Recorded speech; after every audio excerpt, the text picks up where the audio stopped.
चलिए, हेलो बच्चों, कैसे हैं आप सब? सब फाइन है।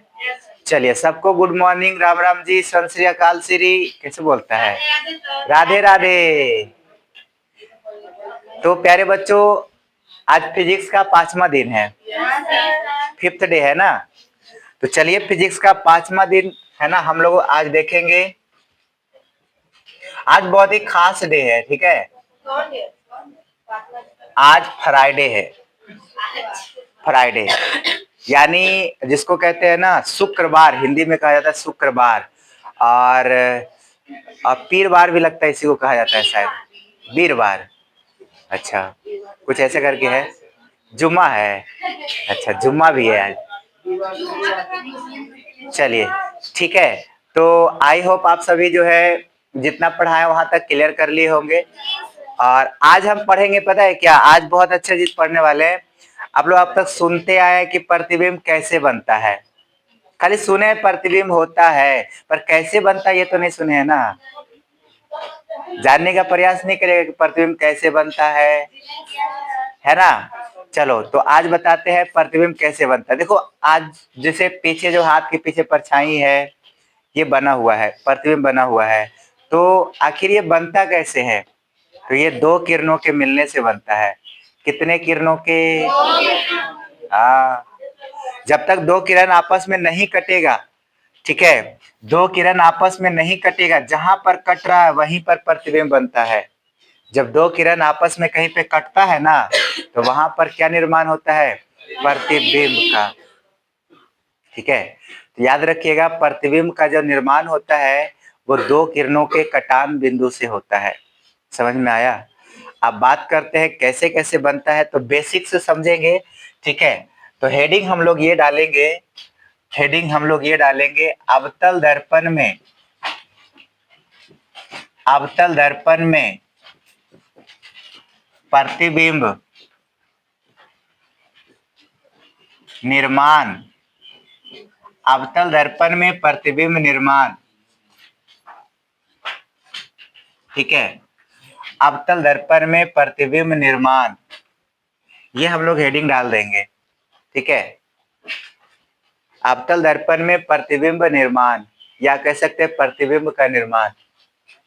और अभी इसमें हम पढ़ेंगे पहले रूल, कि प्रतिबिंब बनाने का रूल क्या है। तो सबसे पहले प्यारे बच्चों ध्यान से सुनिए, ये हम एक फिगर बना रहे हैं, कौन सा दर्पण है?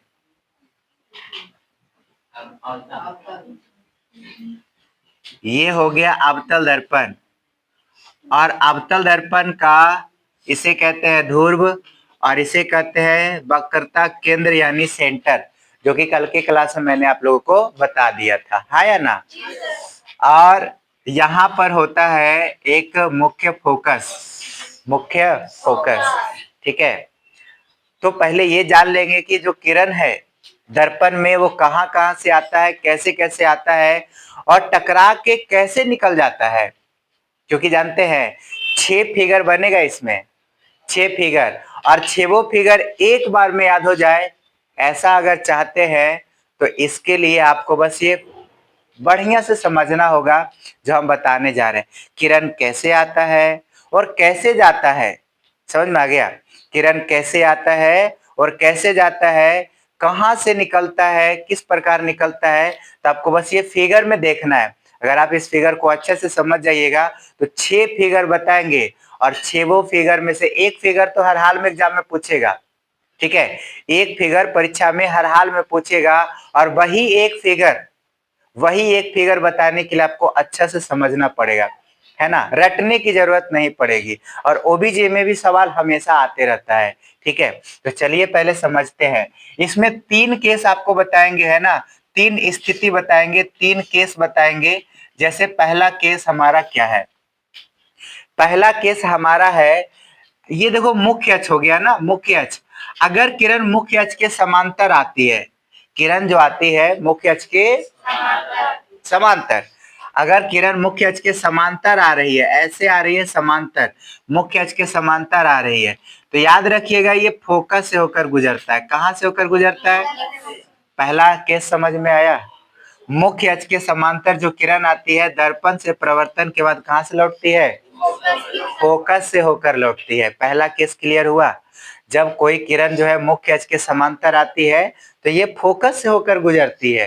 तो पहला केस है और इस केस को लिखेंगे कि प्रकाश की किरणें जब प्रकाश की किरणें जब प्रकाश की किरणें मुख्य अक्ष के समांतर मुख्य अक्ष के समांतर मुख्य अक्ष के समांतर आती है आती है आती है तो दर्पण से परावर्तन के बाद तो दर्पण से परावर्तन के बाद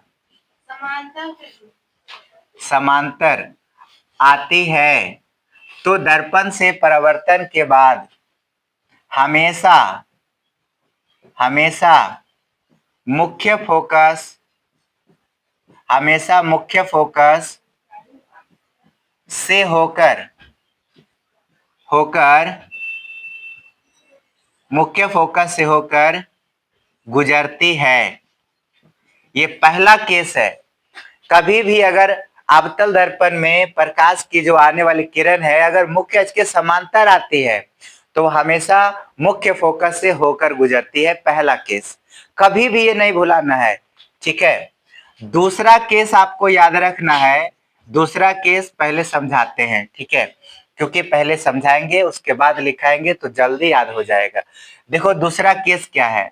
दूसरा केस ये है कि जैसे ये अवतल दर्पण है, ठीक है, मैंने ये अवतल दर्पण ले लिया और अवतल दर्पण में ये हो गया ध्रुव और ये हो गया वक्रता केंद्र और ये हो गया मुख्य फोकस। समझ में आ रहा है? तो दूसरा केस समझो। पहले दूसरा केस कहता है पहले तो था समांतर आ रहा था। कैसे आ रहा था? समांतर आ रहा था। दूसरा केस ये है कि अगर वो वक्रता केंद्र से होकर आता है। कैसे आता है? वक्रता केंद्र से होकर। अगर कोई किरण वक्रता केंद्र से होकर आता है, ठीक है, तो ना तो एने मुड़ेगा ना तो ओने मुड़ेगा, वो सीधा उसी पथ पर वापस लौट जाएगा। समझ में आ रहा है? अगर वो वक्रता केंद्र से होकर कोई किरण आता है तो वो कहीं मुड़ता नहीं है बल्कि उसी पथ पर वापस लौट जाता है। समझ में आ रहा है? ये दूसरा केस समझ में आया? है ना? जो वक्रता केंद्र है, वक्रता केंद्र से होकर आने वाली जो प्रकाश की किरणें हैं किधर मुड़ती है? वो मुड़ती नहीं है बल्कि वो उसी पथ पर वापस लौट जाती है। दूसरा केस है, ठीक है। यहाँ पर लिखिए वक्रता केंद्र से होकर गुजरने वाली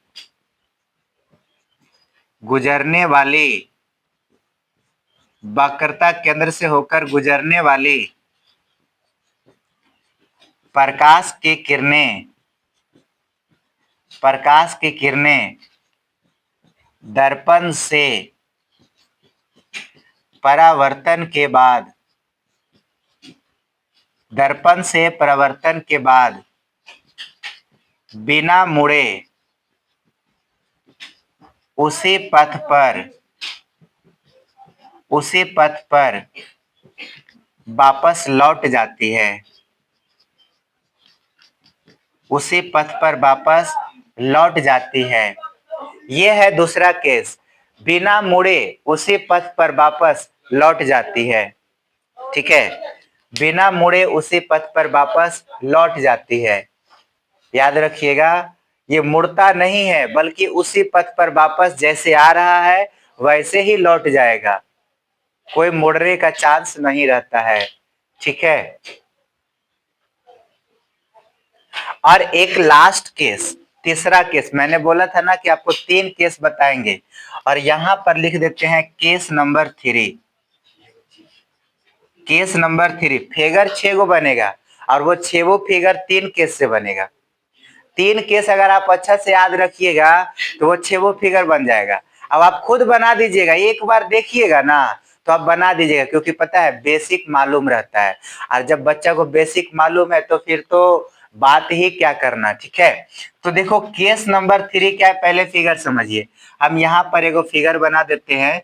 ये अवतल दर्पण है, मैंने एगो अवतल दर्पण बना दिया और उसमें इसको ध्रुव बना दिए और यहाँ पर वक्रता केंद्र बना दिए और यहाँ पर है जो कि फोकस बना दिए। आ रहा है समझ में?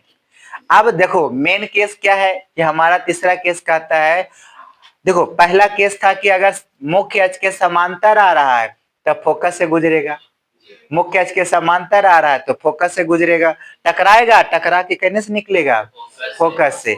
दूसरा केस था अगर वक्रता केंद्र से आ रहा है तो टकरा के उसी पथ पर लौट जाएगा। लेकिन तीसरा केस ऐसा है कि अगर फोकस से आया, अगर वो फोकस से गुजर रहा है यानी फोकस से आ रहा है तो टकरा के मुख्य अक्ष के समांतर हो जाएगा। यानी अगर वो फोकस से होके आ रहा है तो टकराएगा, टकरा के ऐसे समांतर हो जाएगा। समझ में आ गया? यानी मुख्य अक्ष के समांतर हो जाएगा। अगर वो मुख्य फोकस से होकर गुजर रहा है तो टकरा के जो है मुख्य अक्ष के समांतर हो जाएगा। यही तीसरा केस है और लास्ट केस है। ठीक है, तो यहां पर लिखेंगे कि मुख्य फोकस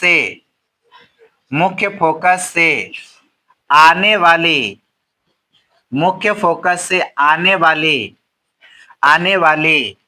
प्रकाश की किरणें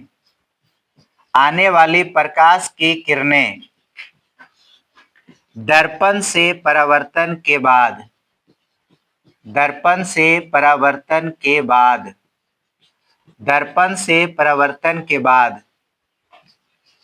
मुख्य अक्ष के समांतर हो जाती है।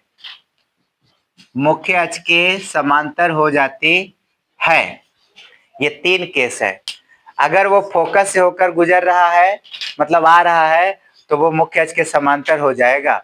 बस इतना केस याद कर लो। 6 फिगर चुटकी बजाते उड़ियाने दोगे ना तो फिर मेरा नाम बेकार। ठीक है, बस ये तीनों कंठस्थ होना चाहिए, याद रखिएगा। जिस बच्चा को ये तीन केस बढ़िया से पकड़ में आ जाएगा वो सब के सब फिगर भी बना देगा और साथ ही साथ ये भी बता रहे कि वो फिगर याद नहीं करेगा, उसको याद हो जाएगा। ठीक है,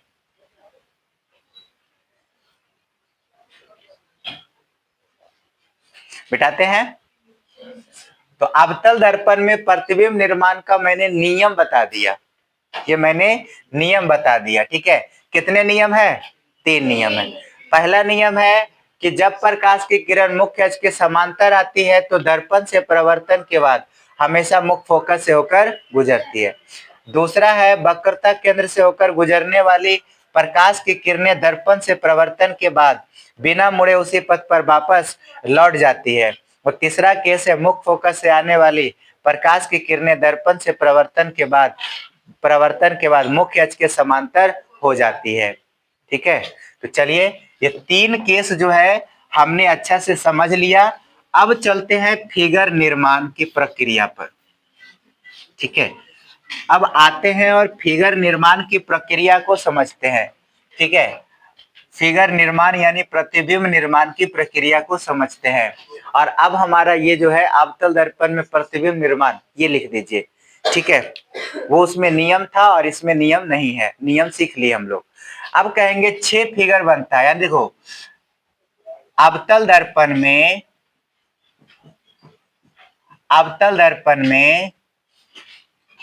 अलग अलग स्थिति में वस्तु को रखने पर है ना, अलग अलग स्थिति में वस्तु को रखने पर अलग अलग प्रकार के प्रतिबिंब बनते हैं। यानी अगर हम अलग अलग वस्तु का स्थिति बदल रहे हैं, वस्तु का स्थिति बदलेंगे फिगर की स्थिति बदल जाएगा। समझ में आ रहा है? जैसे हम वस्तु की स्थिति बदलते हैं वैसे उसकी फिगर की स्थिति भी बदल जाती है। यानी वस्तु की स्थिति बदलोगे तो प्रतिबिंब की स्थिति भी बदल जाएगी। यही केस होता है। और कैसे कैसे बदलता है तो पहले वस्तु की स्थिति बता देते हैं कि वस्तु कहां कहां रखना होता है। ठीक है, तो पहला केस याद रखिएगा। देखो वस्तु की स्थिति जो है हम यहाँ पर लिख देते हैं। वस्तु की स्थिति, कहां कहां वस्तु को रखा जा सकता है, कहां कहां। तो वस्तु को हम 6 जगहों पर रखेंगे। पहला जगह कहां रहेगा, देखो पहला जगह कहां रहेगा, तो ये है अवतल दर्पण, ये है अवतल दर्पण। और 6 जगह में से ये पी हो गया और ये सी हो गया और ये एफ हो गया। पहला जगह जो है ध्रुव यानी पी और फोकस, फोकस यानी एफ के बीच, पहला केस यही है। यानी सबसे पहले वस्तु को हम कहां रखेंगे, तो ध्रुव और फोकस के बीच, ध्रुव और फोकस के बीच पहला केस, सबसे पहले वस्तु को यही रखेंगे। और प्रतिबिंब कहीं और बनेगा, वो बताएंगे प्रतिबिंब कैसे बनता है। पर पहले केस में वस्तु कहां रखेंगे, ध्रुव और फोकस के बीच। और धीरे धीरे वस्तु को इन्हें बढ़ाते जाएंगे, धीरे धीरे बढ़ाते जाएंगे। तो धीरे धीरे बढ़ाने का मतलब है दूसरा केस हो जाएगा मुख्य फोकस पर, है ना। दूसरा केस हो जाएगा मुख्य फोकस, दूसरा केस है मुख्य फोकस यानी एफ पर। अब वस्तु को उन्हें से घसकाएंगे और कहां रख देंगे, एफ पर। दो स्थिति हो गया वस्तु का। सबसे पहले वस्तु कहां रखे, ध्रुव और फोकस के बीच। फिर वस्तु को कहां उठा के रख दिए, ध्रुव फोकस पर, मुख्य फोकस पर। और इधर बढ़ाएंगे, ऐसे बढ़ाते जाइए। अब एफ और सी के बीच रख देंगे, यानी कि मुख्य फोकस, मुख्य फोकस एफ तथा मुख्य फोकस एफ तथा वक्रता केंद्र, वक्रता केंद्र सी के बीच, वक्रता केंद्र सी के बीच, एफ और सी के बीच रख दिए। ध्यान से सुनिएगा, देखो रटना नहीं है, समझना है। पहले कहां रखे, पी और एफ के बीच, फिर थोड़ा सा बढ़ा एफ पर लाए, अब एफ और सी के बीच रखेंगे। अब कहां रखेंगे बताओ, सी पर। यही गेस करना था, ठीक है। और आप गेस कर लिए मतलब सीख रहे हैं। तो चौथा केस आपको पता चल गया कि हमको रखना है वक्रता केंद्र पर, सी पर यानी वक्रता केंद्र पर। चौथा केस हो गया वस्तु का। और एक और केस होता है, पांचवा केस, क्योंकि मैंने बोला 6 केस है तो 6 केस तो होगा ही होगा। इधर इधर जब देखो इधर का कोई दूरी नहीं पता कहां जाएगा, तो इन्हें बोलते हैं अनंत। इन्हें क्या बोलते हैं, अनंत, जिसका कोई अंत नहीं है। इधर अनंत हो गया और ये हो गया सी। तो अनंत और सी के बीच में रखेंगे, कहां रखेंगे, तो पांचवा हो गया अनंत, अनंत, अनंत और वक्रता केंद्र, अनंत और वक्रता केंद्र सी के बीच। और एक लास्ट केस आप खुद बता सकते हैं, बताओ कहां रखेंगे। हाँ यही तो केस करना था, सही है। तो ये लास्ट केस हो जाएगा अनंत पर। अनंत का कोई संकेत नहीं होता है। इन 6 जगह पर हम वस्तु को रखेंगे, 6 जगह पर वस्तु को रखेंगे और 6 जगह से प्रतिबिंब निकाल के बताएंगे कैसे कैसे बनता है। तो ये 6 जगह वस्तु की स्थिति है। आपसे कोई भी सवाल इसमें से एगो पूछ देगा कि वस्तु को अगर हम यहाँ रखते हैं तो प्रतिबिंब कहाँ बनेगा, वस्तु को यहाँ रखते हैं प्रतिबिंब कहाँ बनेगा। इसमें से कहीं भी रख सकता है, ठीक है। तो पहले आप ये लिख लीजिए, फिर हम आगे बढ़ेंगे और बताएंगे बारी बारी से एक एक फिगर को, ठीक है। तो पहले आप बढ़िया से इसको नोट कर लीजिए।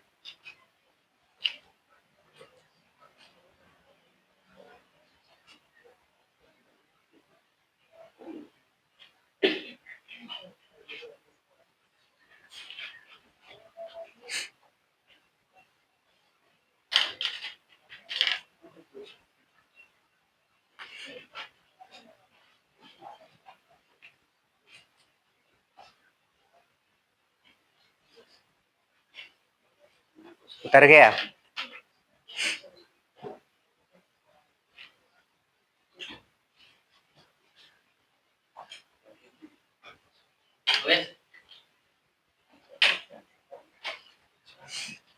वस्तु की स्थिति जो है कितने केस में आता है, कितनी स्थिति वस्तु की होती है, 6 केस।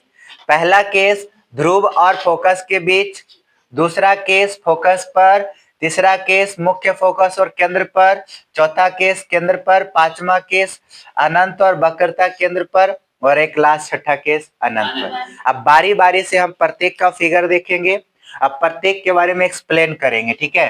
तो आइए इसको मिटाते हैं। वस्तु की स्थिति बारी बारी से देखेंगे, पहला, दूसरा, तीसरा, चौथा, पांचवा, छठा, सभी को देखेंगे बारी बारी से, ठीक है। तो चलिए सबसे पहला वस्तु की स्थिति लेते हैं। सबसे पहला स्थिति केस नंबर 1 है ना। जब वस्तु कहां पर है बाबू, जब वस्तु ध्रुव, ध्रुव यानी P तथा फोकस, मुख्य फोकस कहां पर, F, मुख्य फोकस F के बीच, ये हमारा पहला केस हो गया। तो चलिए इसका फिगर बनाते हैं, कैसे बनेगा।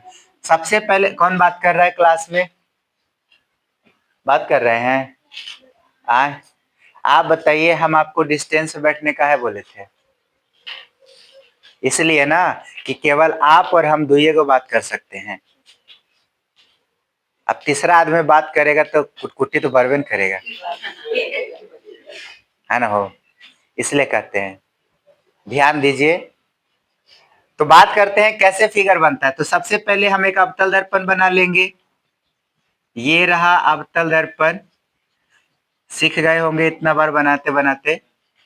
ये ध्रुव हो गया और ये हो गया वक्रता केंद्र, समझ में आ गया। और बीचों बीच में होता है वो मुख्य फोकस F, होता है कि नहीं।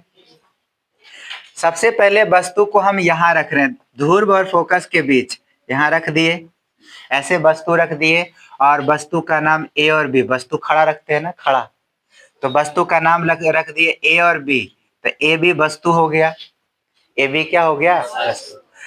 अब देखो वस्तु से किरण जो है सबसे पहले दर्पण में जाएगा। सबसे पहले किरण कहाँ जाएगा, दर्पण में जाएगा। तो दर्पण में गया तो मुख्य अक्ष के समांतर गया। पहला केस याद करिए, जब किरण मुख्य अक्ष के समांतर जाता है तो कहां से निकलता है, केस याद है ना। तो इसका मतलब है कि जब यहां से सीधा उधर गया तो ये यहां से फोकस से गुजरेगा, तो ये फोकस से होके गुजार दिए इसको। फोकस से समझ में आ गया। स्केल रखना है ताकि सीधा हो जाए, हमारा तो हाथ स्केल है नहीं तो टेढ़ा थोड़ा होगा, पर हाथ से नहीं बनाना, इसको स्केल से बनाना है। और फिजिक्स यानी साइंस का जब एग्जाम रहे तो हमेशा ज्योमेट्री बॉक्स लेके जाया करो, क्योंकि उसमें ना पारने वाला आता है, फिगर वाला सवाल आता है, समझ में आ गया। और क्लास भी जब साइंस चल रहा है, जब तक प्रकाश का प्रवर्तन अपवर्तन चल रहा है, तो हमेशा बनाने का आता है फिगर, और हमेशा ज्योमेट्री बॉक्स लिया करो। आप लोग को स्कूल में दिलवा दिया है ना ज्योमेट्री बॉक्स, नहीं दिलवाए हैं, टूट गया। अरे कितना सरकार से रिक्वेस्ट किया था, आप लोग को मिला है। टूटना नहीं चाहिए, संभाल के रखिए, ठीक है। अब देखो इधर, तो पहला किरण हो गया ना। अब दूसरा किरण जो है, दूसरा किरण केंद्र से जाएगा। कहां से, केंद्र से।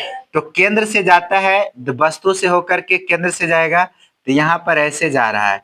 तो आप खुद ही, सीधा होगा, पूरा सीधा, ठीक है, पूरा सीधा होगा। तो जरा एक बात बताओ, केंद्र से होकर जाने वाला प्रकाश की किरण कहां से लौटता है, उसी पथ पर, यानी इधर उधर मुड़ेगा नहीं। जब मुड़ेगा नहीं तो इधर से जा रहा था, अब बस मुंह लटका के लौट आएगा, लौट आएगा ना। तो ये रिटर्निंग ऐसे भागेगा। तो इसका मतलब ये है कि रिटर्निंग ऐसे भाग रहा है, ये रिटर्निंग ऐसे भाग रहा है। तो एन तो फैलते जा रहा है, एन फैलते जा रहा है, इन्हें तो कटेगा है नहीं, इन्हें कटेगा नहीं, कटेगा, समांतर नहीं है, फैल रहा है। देखो इन्हें सटल जा रहा है, इन्हें हटल जा रहा है। तो थोड़ा सा डिस्टेंस देख के बताइए, तो फैल रहा है कि नहीं। तो इन्हें तो कभी कटेगा नहीं, इसका मतलब ये मिलते मिलते कहीं ना कहीं तो कट ही जाएगा। तो देखो दर्पण के आगे बनने वाला फिगर वास्तविक होता है। आप याद करिए, वास्तविक प्रतिबिंब का परिभाषा बताए, ये अंतर बताए थे कि दर्पण के सामने बनता है, याद है। जो पहले अंतर पढ़ाया गया था आप उसको देखिए जाके, कि वास्तविक प्रतिबिंब कहाँ बनता है, दर्पण के सामने, याद है बाबू। वो काल्पनिक प्रतिबिंब दर्पण के, इसलिए पहले हम अंतर लिखवा दिए कि कोई भी टॉपिक आगे आएगा तो हम जरूर बोलेंगे। अब बोलेंगे तो आप कहिएगा सर ने पढ़ाए हैं, तो गड़बड़ा जाएगा। तो हम ऐसा से पढ़ाते हैं कि वो टॉपिक आगे पढ़ाया हुआ रहेगा और आगे आएंगे तो पीछे वाला यूज करेंगे। तो यहाँ पर देखो पढ़ाया हुआ है, तो पीछे जा रहा है, देखो आगे तो कटेगा नहीं बाबू, दर्पण के पीछे कटेगा। तब पीछे कटेगा तो ऐसे करके डॉट लाइन लेके जाएंगे, क्योंकि काल्पनिक प्रतिबिंब में ये भी लिखाया गया, जिसे काल्पनिक रेखाओं से दर्शाते हैं, लिखाया हुआ है। वास्तविक प्रतिबिंब को मेन रेखा से, है ना, और काल्पनिक प्रतिबिंब को काल्पनिक रेखा से। तो काल्पनिक रेखा ऐसे होता है डॉट लाइन वाला, तो ये डॉट लाइन वाला ऐसे जाएगा और यहाँ पे आके कट जाएगा। बोलो हाँ या ना। तो जब यहाँ कट जाएगा तो इसको थोड़ा सा खींच लेते हैं, ठीक है, खींच लेते हैं बड़ा करके। तो यहाँ पर दोनों रेखा न कटा, ये वाला किरण दोनों दोनों किरण आपस में यहाँ जाके कटा, आया ना।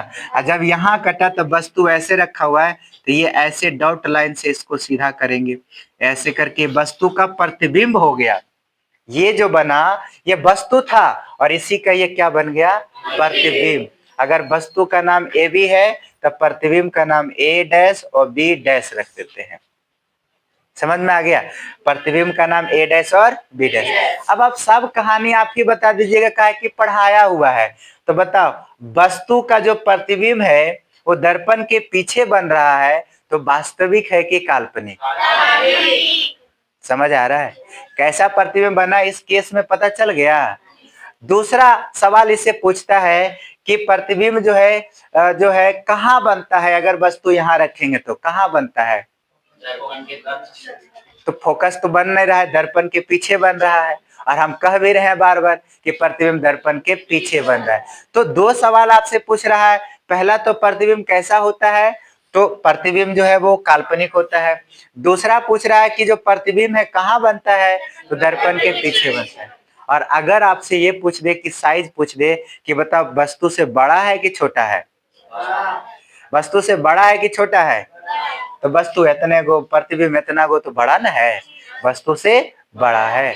आप समझ में आया। और ये तीन सवाल आपसे पूछेगा और तीनों सवाल का जवाब हम यहाँ पर लिख देते हैं, है ना, लिख देते हैं। देखो क्या लिखते हैं, जब वस्तु अवतल दर्पण में, जब वस्तु अवतल दर्पण में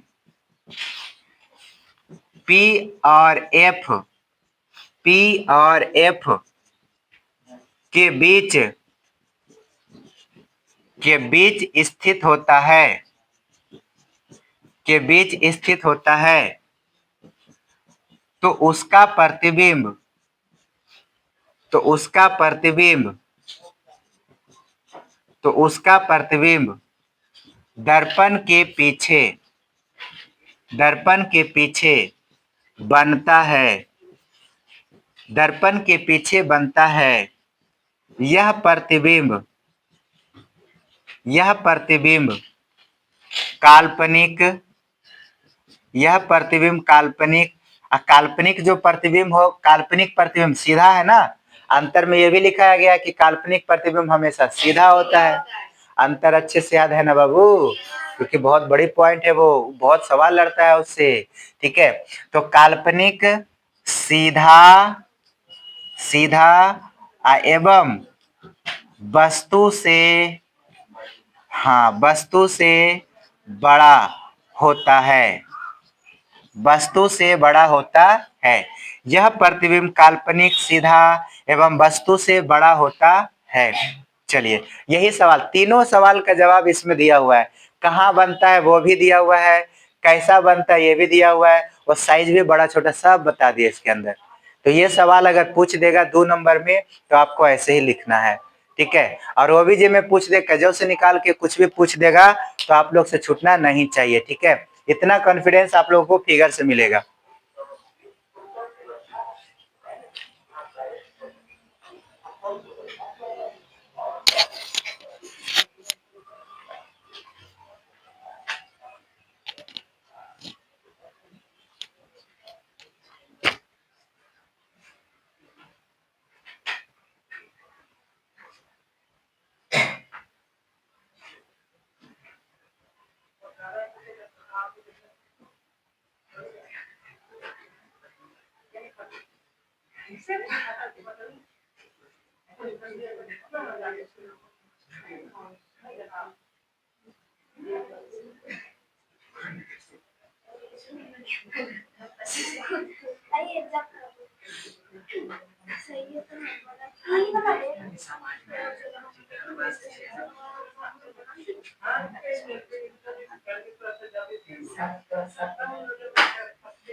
चलिए बाबू, तो यहाँ तक हो गया सबका। यहाँ तक में कोई समस्या है तो बोलो। नहीं ना, कोई समस्या है? इससे 3 सवाल पूछता है, इस फिगर से 3 सवाल। पहला सवाल कि जब वस्तु ध्रुव और फोकस के बीच स्थित होता है तो प्रतिबिंब कहाँ बनता है? कहाँ बनता है? दर्पण के पीछे। पहला सवाल का जवाब। दूसरा सवाल, बताना जब ध्रुव और फोकस के बीच वस्तु स्थित होता है तो प्रतिबिंब कैसा होता है? काल्पनिक और सीधा। काल्पनिक और सीधा। वो तीसरा सवाल पूछता है कि वस्तु के आकार से क्या होता है, बड़ा या छोटा? बड़ा। आ रहा है समझ में? तो ये तीनों सवाल का जवाब आपको इसमें मिल गया है। ठीक है, आइए अगला अगला स्थिति देखते हैं वस्तु का। वस्तु का दूसरा स्थिति। दूसरा स्थिति है जब वस्तु मुख्य फोकस जब वस्तु मुख्य फोकस पर स्थित हो। जब वस्तु मुख्य फोकस पर स्थित हो। वस्तु कहां पर स्थित है? मुख्य फोकस पर स्थित है। अब मुख्य फोकस यानी एफ पर स्थित हो। आइए इस फिगर को समझते हैं। सारे बच्चे ध्यान दीजिएगा, तो बहुत आसानी से हम आपको समझा देंगे और एक भी फिगर याद नहीं करना पड़ेगा, ये हमारा गारंटी है। लेकिन अगर आप नहीं समझे तो रटते रटते साल पार हो जाएगा लेकिन याद नहीं होगा, ये भी मेरा गारंटी है। ठीक है, समझ में आ गया ना? याद होगा, क्योंकि हम कई बार ऐसा जांच कर चुके हैं कि अगर कोई बच्चा क्लास में अच्छा से नहीं समझ रहा है, तो साल भर कभी भी उससे पूछ लीजिएगा, वो नहीं बता सकता है। समझ में आ गया? चलिए, तो ये दूसरा फिगर हमारा है कि जब वस्तु मुख्य फोकस पर स्थित है। तो मुख्य फोकस तो ये ना हो गया, तो वस्तु को हम यहाँ पर रख देते हैं। ठीक है, इसको थोड़ा सा इधर लिख देते हैं और यहाँ पर वस्तु को रख दिए। आ रहा समझ में? अब वस्तु को यहाँ पर रख दिए तो सबसे पहला स्थिति ये है कि इससे किरण निकल के जाएगा दर्पण में, है ना?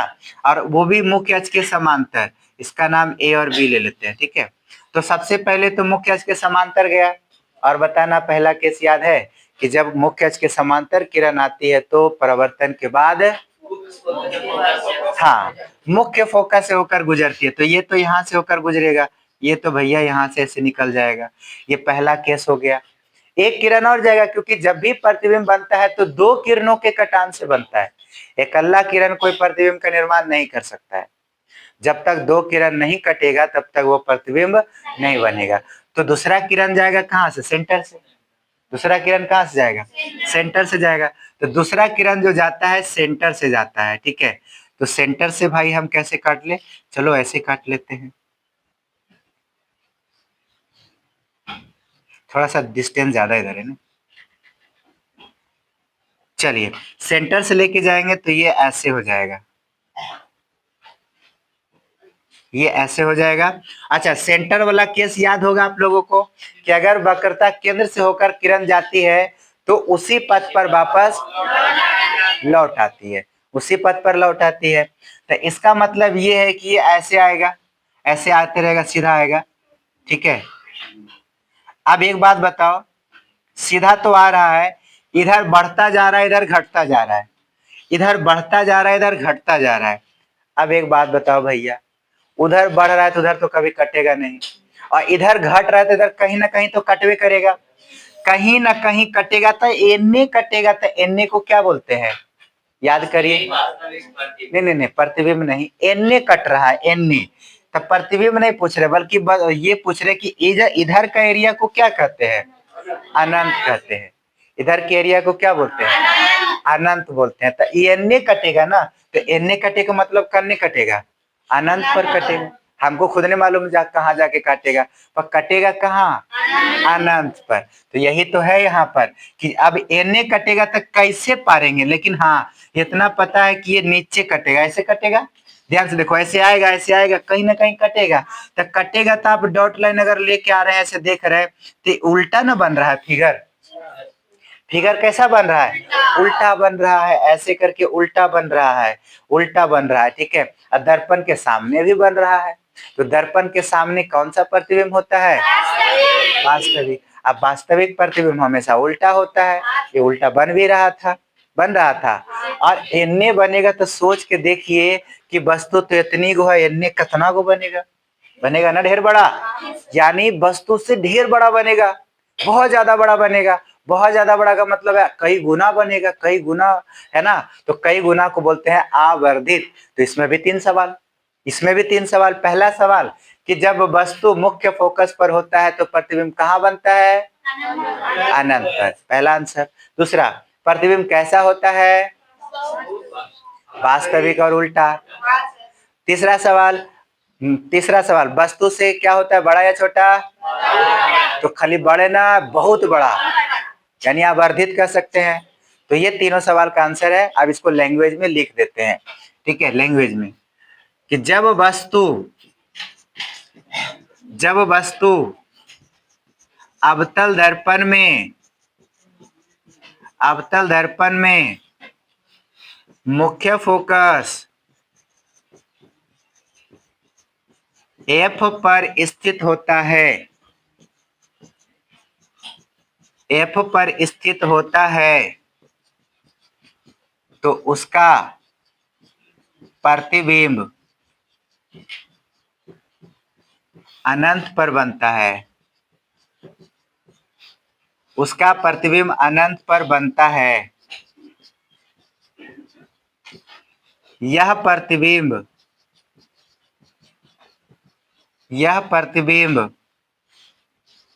वास्तविक, उल्टा एवं वस्तु से, वास्तविक, उल्टा एवं वस्तु से बहुत बड़ा, या हम इसको कह सकते हैं आवर्धित, बहुत बड़ा यानी आवर्धित होता है। ये हो गया इसका आंसर। इसमें 3 सवाल इसमें भी है, और तीनों का जवाब इसके अंदर फिट है। प्रतिबिंब कहाँ बनता है, अनंत पर। कैसा होता है, वास्तविक और उल्टा। वस्तु की स्थिति में तो बड़ा, बहुत बड़ा, बड़ा खाली ने बहुत बड़ा, जिसको आवर्धित भी कहा जा सकता है। ये 2 केस है, और ऐसे करके आप बाकी केस को भी बना सकते हैं, पर हम एक एक केस पढ़ा देंगे, टोटल 6 वो केस।